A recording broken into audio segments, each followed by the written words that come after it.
How to remove pronouns on Instagram. That's what I will show you in this video. But before we begin, please subscribe to the channel and ring the bell to get notified whenever a new video is uploaded. With that said, let's get started. Open Instagram and log into your account. And once you do that, click on the profile icon at the bottom right of the screen. And then click on edit profile at the top, and then click on pronouns. And here all what you need to do is just click on the pronouns.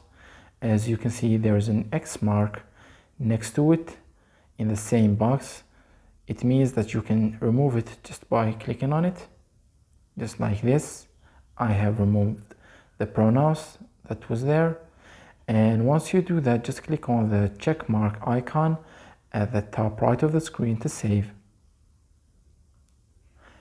And again, click on it so you can go back to your profile page. And as you can see, the pronouns has now gone. And that's it. That's how to remove pronouns on Instagram. If you have any questions, please leave them in the comment section down below. With that said, see you in the next video.